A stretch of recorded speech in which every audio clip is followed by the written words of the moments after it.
मस्कटहरू सशस्त्र प्रहरी बलका रूपमा यहाँ पनि यो अहिले मार्च पास्टमा सहभागी भइरहनु भएको छ।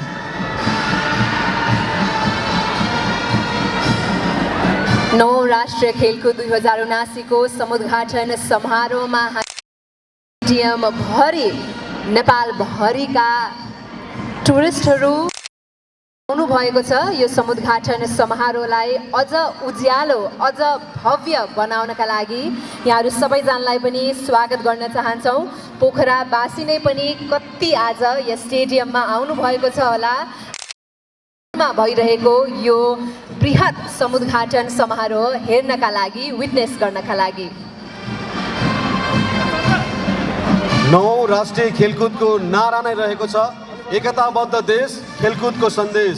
र पोखरा रङ्गशालाबाट आज हामी राष्ट्रिय एकताको प्रतीकको रूपमा रहेको नेपाली खेल कर्ममा आबद्ध खेलकर्मीहरू, खेल प्रशासकहरू र सम्पूर्ण रूपमा नेपाली खेलकुद क्षेत्रको एउटा अभूतपूर्व मिलन, पुनर्मिलन भन्दा पनि हुन्छ यसलाई, र एउटा राष्ट्रिय द्योतकको रूपमा पनि हामीले यसलाई प्रदर्शन गर्ने अवसरका रूपमा लिएका छौँ। र यो अवसरमा साक्षी हुन आउनुभएका यहाँ सम्पूर्ण महानुभावहरूलाई हामी फेरि एकपटक स्वागत गर्दछौँ। र सुरुमा रहेको छ नवौं राष्ट्रिय खेलकुद 2079 समुद्घाटन समारोहको मूल ब्यानर। ब्यानरको ठिक पछि नवौं राष्ट्रिय खेलकुदको म्यास्कट कस्तुरी मृग, 9वटा कस्तुरी मृगहरू पनि यहाँहरू देख्न सक्नुहुन्छ। एकदमै रमाइलो गरेर अगाडि बढिराख्नु भएको छ। हामी सबैको अनुहारमा मुस्कान पनि फैलाइदिनु भएको छ उहाँहरूले। इतिहासमा यो नवौं राष्ट्रिय खेलकुदको सङ्घारमा आइपुग्दाखेरि एउटा अभूतपूर्व काम भएको छ। त्यो हो राष्ट्रिय खेलकुदको जुन ट्रफी रहेको छ त्यो ट्रफी टुर गरिएको, 3 विभागीय टोली र यसै गरी विभिन्न ट्रफी टुर भएको थियो। र त्यो ट्रफी टुरका संयोजक कीर्तिमानी खेलाडी Deepak, south Asian gold medallist, एसियाली खेलकुदका 2 मा छनौट चरण पार गर्ने पहिलो पुरुष खेलाडी हुनुहुन्छ दीपक विष्ट। जातिका खेलाडी राष्ट्रिय तथा अन्तर्राष्ट्रिय खेलाडी सङ्घका अध्यक्ष हुनुहुन्छ। सँगसँगै नेसनल जियोग्राफीले एडभेन्चरर अफ द 17 मा मीरा राईजी पनि हामीसँग स्वागत गरिदिनुका लागि यहाँहरू सबैजनालाई हामी अनुरोध गर्दछौँ। यसै गरी महिला भलिबल टोलीकी कप्तान 13औं सागमा रजत जित्ने टोली 2 पटकको च्याम्पियन यो ट्रफी टुरमा।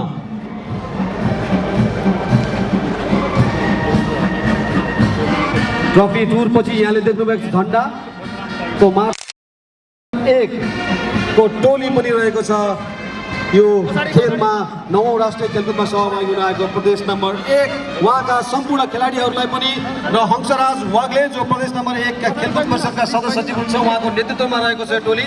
र प्रदेश नम्बर 1 का खेलाडीहरूमा जोरदार तालीका साथमा स्वागत। प्रदेश नम्बर 1 प्लेयर्सहरू लिएर आउनु भएको छ। प्रदेश नम्बर 1 ले प्रदेश नम्बर 1 का सम्पूर्ण खेलाडीहरूलाई पनि हामी का लागि शुभकामना पनि यही मञ्चबाट दिन चाहन्छौँ। अल द भेरी बेस्ट प्रदेश नम्बर 1 का सम्पूर्ण पार्टिसिपेन्टिङ खेलाडीहरूलाई। असोज 28 देखि कार्तिक 3 गतेसम्म हुने नवौं राष्ट्रिय खेलकुद 2079 मा कुल 404 स्वर्णका लागि स्पर्धा हुनेछ। 6000 महाकुम्भमा भाग लिनुहुनेछ रहेका छन् भने रेफ्री र जज निर्णायकहरूको संख्या 1700 हाराहारी रहेको छ भने कोच र म्यानेजरको संख्या 5। नवौं राष्ट्रिय खेलकुद 2079 जुन यो कास्कीको पोखरा रङ्गशालामा अहिले समुद्घाटन हुन गइरहेको छ।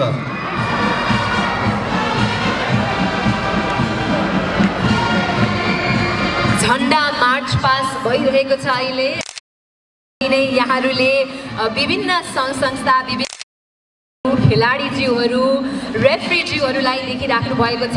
मञ्चमा मार्च पास गर्दै हुनुहुन्छ उहाँहरू। दोस्रो टोलीको रूपमा रहेको छ मध्य प्रदेश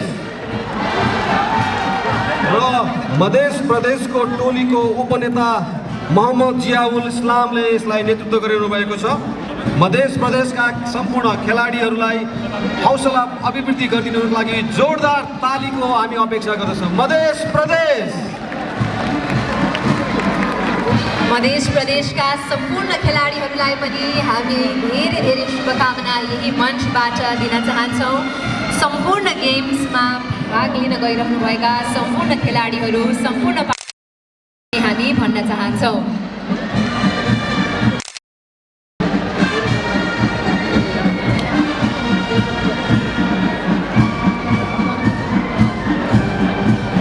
मध्य प्रदेश पछि रहेको छ बागमती प्रदेश र परिषदका सदस्य सचिव सूर्यलाल भण्डारीको नेतृत्वमा यहाँहरू सम्पूर्णलाई हामी शुभकामना दिन्छौँ र राम्रो प्रदर्शन गर्नुहोला र सम्पूर्ण खेल प्रेमीहरूको मन जित्नुहोला भनेर शुभकामना दिन्छौँ। बागमती प्रदेश बागमती प्रदेशबाट पनि एकदमै राम्रो सहभागिता रहेको छ। सम्पूर्ण खेलाडी सम्पूर्ण टिम मेम्बर्सहरूलाई अल द भेरी बेस्ट भन्न चाहन्छौँ। हामी 79 को समुद्घाटन समारोहमा हामी भरिएको छ। यस 9औं राष्ट्रिय खेलकुदमा सहभागी गर्न आउनुहुने खेलाडीहरूबाट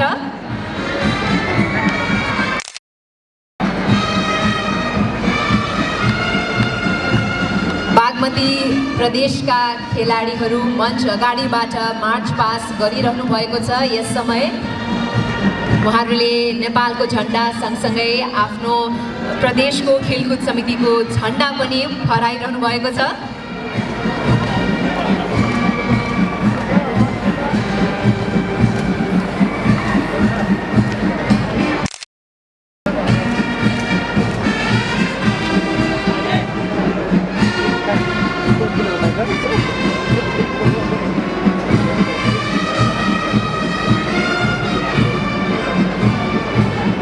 बागमती प्रदेश पछि अब पालो लुम्बिनी प्रदेश। यहाँहरूको जानकारीको लागि लुम्बिनी प्रदेशको पवित्र स्थलबाट ओलम्पिक टर्च प्रज्वलन गरेर ल्याइएको छ र आज यो मञ्चको ओलम्पिक फ्लेम त्यहाँ फ्लेम इन भइसकेपछि हामी समुद्घाटन समारोह गर्नेछौँ। लुम्बिनी प्रदेश सदस्य सचिव जयप्रकाश भट्टराईजीको नेतृत्वमा रहेको छ। लुम्बिनी प्रदेशका सम्पूर्ण खेलाडीहरूलाई हामी शुभकामना दिन्छौँ र एकपटक जोरदार ताली लुम्बिनी प्रदेशलाई।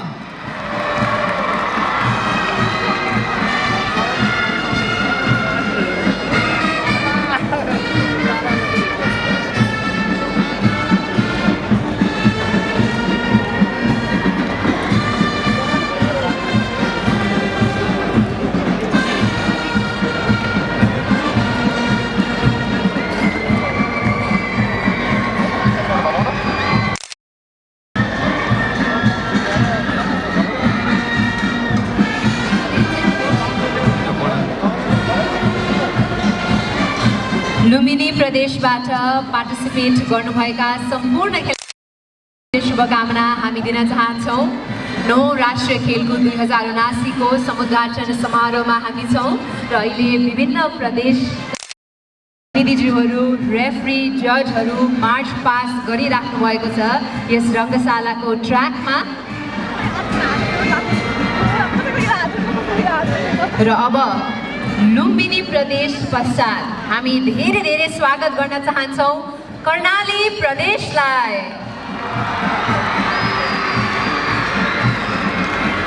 कर्णाली प्रदेशको टोली सदस्य सचिव विश्वामित्र सञ्जेलज्यूको नेतृत्वमा रहेको छ।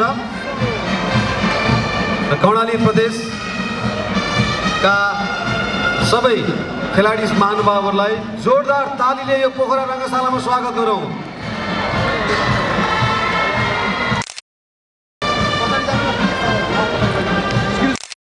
राष्ट्रका लागि खेलकुद भन्ने नाराका साथ 9 राष्ट्रिय खेलकुद 2079 मा हामी छौँ। यहाँहरू सबैजनालाई हामी हार्दिक स्वागत गर्न चाहन्छौँ।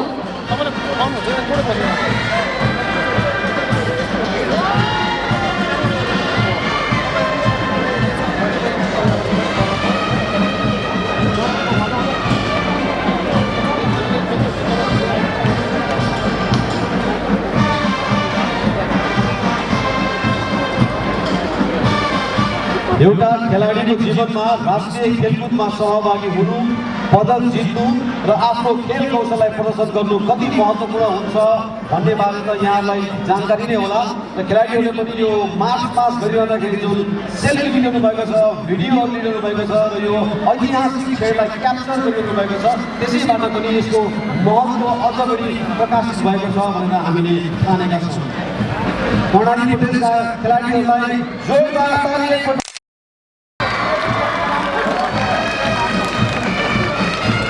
मार्च पास गरिसकेपछि सम्पूर्ण टिमहरू क्रमबद्ध रूपमा यो ठुलो चौरमा लाइन लागेर बस्नुभएको यहाँहरूले देखि नै राख्नुभएको छ। आफ्नो ब्यानर पछाडि, आफ्नो झन्डा पछाडि एकीकृत भएर बसिराख्नु भएको छ।